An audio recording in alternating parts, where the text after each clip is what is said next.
Yoo yaa jaalatamtootaa fi kabajamtoonni warooni chaanaalii keenyaa akkam turtan akkam saatii kana geessan nageenyi jaalalli tokkummaan argachuun gammachuun sinif haa baay'atu. Warooni chaanaalii keenyaa faaraa taatan subscribe gootanii egaa maatii keenya ta'uun dagatinaa isiniin jechuu barbaanna. Hundi keessanis immoo olii gootanii mallattoo bilbilaa ishee fakkaattu cuqaasuudhaan yeroo hundaa viidiyoon keenya guyyaa guyyaan simbira ga'u akka barbaadan yoo ta'e olii gochuun dagatinaa isiniin jechuu barbaanna. Waroonni maatii keenya taatan immoo yeroo hundaa galaatoomaa isiniin jechuu barbaanna. Egaa hundi keessan laayikii gochuudhaan eegaltu viidiyoo kana yoo eegaltan isiniin jechuu barbaanna.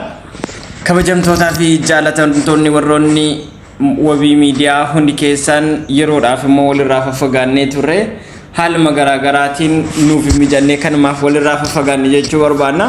Kabajamtootaa fi dhaggeeffattoonni keenya hundi keessan asumaan dhiifama isin gaafachuu barbaanna. Kanaaf kana booda immoo guyyaa guyyaadhaan viidiyoolee garaagaraatiin walitti deebinee jirra. Har'a viidiyoo addaa walitti deebinee jirra. Hundi keessanis immoo viidiyoo kanarraa waan hedduu akka argattan abdii guddaan simbiraa qaba. Kabajamtootaa fi jaalatamtoota keenya hundi keessan irra deebi'uudhaan warroonni maatiin keenya ta'a. Guyyaa guyyaan viidiyoon keenya akka simbira ga'u yoo barbaadan mallattoo bilbilaa ishee fakkaattu tuquudhaan olii gochuun dagatinaa isiniin jechuu barbaanna. Kabajamtootaa fi jaalatamtoota warroonni Wabii miidiyaa hunda keessan egaa baga nagaan dhuftan. Nooraa anaa dhufuu isiniin jechee jirra. Sababiin isaas immoo Nooraa maaliif manni keessan waan ta'eef manni kan keessanii Nooraa jennee jirra. Seenaa egaa akkuma dhuftaniin taa'uu hin dagatinaa. Lakki taa'uu osoo hin ta'in mallattoo ishee bilbilaa fakkaattu. Ishee bilbilaa miti dursee kame diimaa ishee fakkaattu jechuudha. Yoo yaa jennee jirra. Har'a immoo haala adda ta'een walitti deebinee jirra. Kabajamtoota keenya har'a egaa wantoota tokko waliin haasofna. Inni waliin haasofnus immoo miidiyaa kanarratti wantoota garaagaraa ni hojjenna isiniin jennee kanaan duras waliin haasofnee jirra. Miidiyaan kun miidiyaa kan nama hundaati, kan nama tokko, kan nama lamaa miti jechaadha. Kanaaf miidiyaa kanarratti egaa yoo barbaadan koomentii wanta barbaadan nu barreessuu dandeessu. Wanti sirreessinu yoo jiraan yeroo hundaa nuti maaliif koomentii keessan nu barsiisa waan ta'eef koomentii keessan irraa wanta hedduu argachuu ni dandeenya. Wantoota nu barsiisan wantoota hojjechuu qabnu haala kanaan hojjettu jettanii nu barreessuu hin dagatinaa isiniin jechuu barbaanna. Kabajamtoota dhaggeeffattoota keenya kanatti aansuudhaan har'a immoo viidiyoo gabaabaa walitti deebinee jirra. Viidiyoon kun viidiyoo gabaabaadha, garuu wantoota hedduu irraa qoodachuu ni dandeenya jechaadha. Kanaaf hundi keessan egaa ila namaa ta'ee wantoota hedduu tolu quunnama.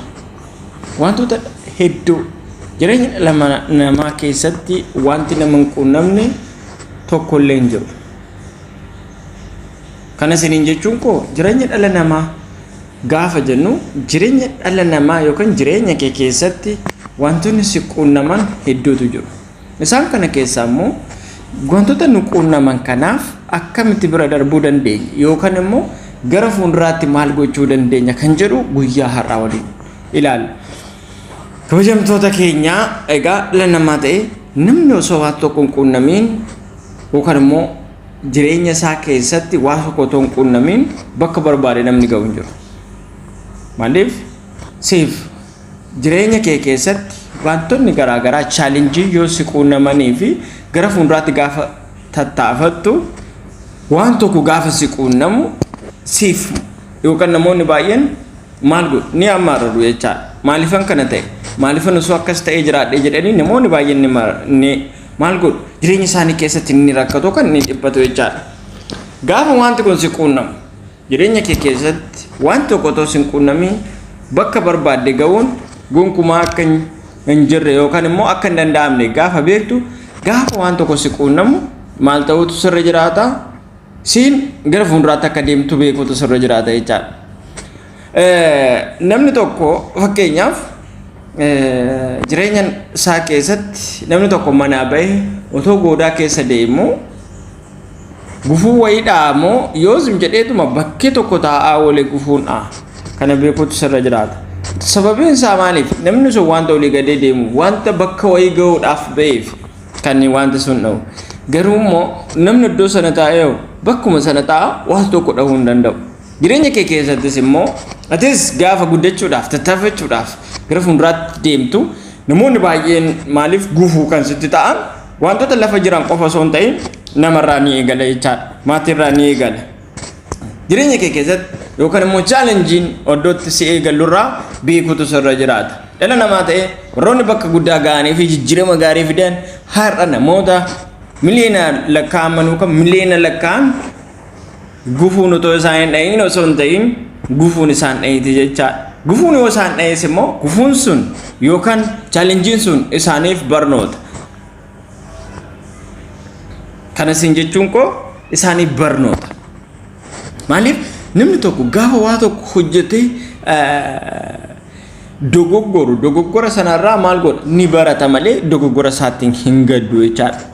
Jireenya kee keessatti yeroo hundaa yoo dogoggortu dogoggora keerraa yoo baratte yookaan immoo dogoggorri kee sun akka mana barumsaatti ilaaluutu sirra jiraata. Itti deebitee gaddu of duuba deebitee gaddu isa ilaalu duuba kee ilaaluun sirra jiraatu jechaadha. Namoonni baay'een abdii kan isaan kutachiisu ni hojjetu. Iddoo hojjetanii booda immoo wanta sana irratti maal godhu deebi'anii isa duraati kan ilaalan. Deebi'anii isa baagiraawundi isaanii isa duubaa sana gaafa ilaalan maal ta'u jireenya isaanii irratti gufuu ta'u jechaadha. Maaliif yoo wanta tokko hojjettee dogoggorte wanti sun maal irraa barachuutu sirra jiraata. Wanta sanarraa yoo baratte yookaan immoo yoo itti siqxe wanta sana hojii keetiif jettee qabatte ta'uu ta'e barumsa irraa fudhachuutu sirra jiraata. Deebitee gadduutu sirra hin jiraatu jechaadha. Maaliif namoonni baay'een yoo arginu waa tokko ni eegalu edda eegalanii booda wanti sun yoo milkaa'uu fi baate wanta biraa waan eegalan ittiin fakkaatu jechaadha. Sababiin isaa wanti sun wanta isaan kufiseef maal ta'u taa'aniitu bakka wanta sana yaadu. Kun sirrii miti dogoggora jechaadha. Jireenya kee keessatti namni tokko otoo waa tokko hin hojjetiin chaleenjiin osoo hin qunnamin bakka barbaadallee bira ga'uu hin danda'u. Fakkeenya wayii asirratti isinii kaasa. Haati tokko mucaa tokko argachuudhaaf ji'a 9-7 garaatti baachuu qabdi. Chaleenjiin isheen ji'a 9 kana keessatti dabarsitu wanta guddaadha. Tokkoffaa chaleenjii sana yoo darbuu barbaadde maal gooti mucaa isheen argachuu dandeessi. Garuu immoo mucaa sana argachuudhaaf maal gochuutu isheerra jiraata. Ji'a 9 sana maal godhu chaleenjii iddoo keessa arsaa iddoo keessatti. Garuu mucaa hin barbaadu yoo ta'e immoo chaleenjii sana dhiiftee ofisheetiif dhiisuudha jechaadha. Waan lama barbaaduun hin jiru. Jireenya kee keessatti wanta lama barbaaduun sirra hin jiraatu. Yoo hojjette har'a kan yoo hojjette tattaafadhu yoo hojjette gara fuulduraatti. Maaliif gufuun tokko gaafa si dha'u gara fuulduraatti si kuffisa malee gara duubaatti si hin kuffisu jechaadha. Kanaaf immoo wanta eegalte sanarratti yoo galmaan ga'uu dadhabdu isa sanarratti gadduu osoo hin ta'in isa irraa barattee barumsa argattee tattaafachuutu sirra jiraata. Wanta eegalte hunda galmaan geessaa miti. Isaan keessaa kan galmaan geessu ati jira yoo irraa baratte. Namoonni baay'een namoonni guddatan namoonni jijjiirama gaarii fidan namoonni iddoo guddaa ga'an kufaatii isaaniirraa maal ta'u ni baratu. Kuwwan keenya immoo maal kufaatii keenyatti gaddinee umurii keenya guutuu isuma. Torbee kanas isaa haasofna torbee lamaan kanas isaa haasofna waggaa kanas waggaa dhufuus. Maaliif gara fuulduraatti nu tarkaanfachiisu keessa keenya qabee jira. Maaliif nuti ilaalchi keenya wanta tokko ta'eef jechaadha.